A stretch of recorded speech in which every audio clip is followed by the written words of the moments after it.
Hello, my name is Professor Stacey Lee, and I'm one of the faculty representatives on the Johns Hopkins Carey Business School Honor Council.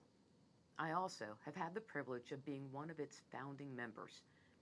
I say privilege because few things help to define an academic institution's culture more than its level of commitment to its honor code. Here at Carey, the honor code demands that all of us conduct ourselves the right way, with honor and integrity. Now, what does that mean? In other words, how do we go about that? First, you have to be familiar with the code itself. You have to read it. You have to understand it. In essence, the code is pretty simple. It requires that you be honorable with respect to all aspects of your academic pursuits at Carey. In the academic realm, those pursuits prohibit plagiarism, cheating, and lying with respect to academic matters. The mechanism for addressing violations of the Honor Code is the responsibility of the Honor Council, but the responsibility to forge a community founded on honesty and integrity falls upon us all. While violators of the code will be properly addressed, I want to challenge all of us, faculty and students alike, to make a serious commitment to perpetuating a culture of academic honesty. After you've read and understood the code, what do you do next?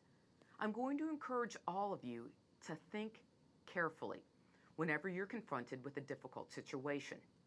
Of course, it's true that sometimes we all get pretty stressed out there. Your class schedule is tough. Concerns about finding a job is stressful, and sometimes it just feels like you don't have enough time to get everything done that needs to be done. What do you do in such a situation? There will be many opportunities available to you. Some of them come along with a significant risk, however, of jeopardizing your status, not only as a member of our community, but even more importantly, comes with the risk of jeopardizing your personal integrity.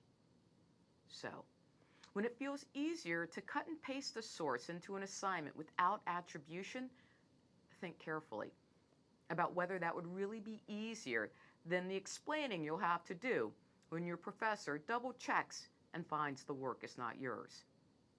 When it feels easier to skip the citations and claim an idea as your own, think carefully about whether that would really be easier than answering questions put before you in an honor committee appearance. When it feels safe to check your iPhone during an exam for an equation you just can't remember, think carefully about whether it's really worth putting your reputation on the line for a few extra points. When you're unsure whether a collaboration with a classmate on a homework or a lab report crosses the line, think carefully about whether ignoring your instincts would really be easier than making the phone call to your parents, family, or employer that you've jeopardized your academic and professional career by violating the honor code. Please, I implore you, think carefully when you find yourself in these and similar situations. No test, quiz, exam, or paper is worth the irreparable harm you can and will do to your reputation, your scholastic career, and your professional career if you violate the honor code. Think about this. If you perform poorly on a quiz, there will always be another quiz. If you just don't have enough time to get that final revision of your research paper done, there will always be another paper to write. But if you choose to make a decision that puts you in violation of the honor code, you put a negative stamp on your one and only reputation. You simply don't get another chance to make that moment right. Protect your honor and your integrity. Now, I've spent some time detailing a number of things that the honor code prohibits you from doing, and there's no need to debate those things. All of us agree that a community without cheating, stealing, and lying is a better community. But what can we all do to protect the integrity of our community? Students can take pride in work honorably performed.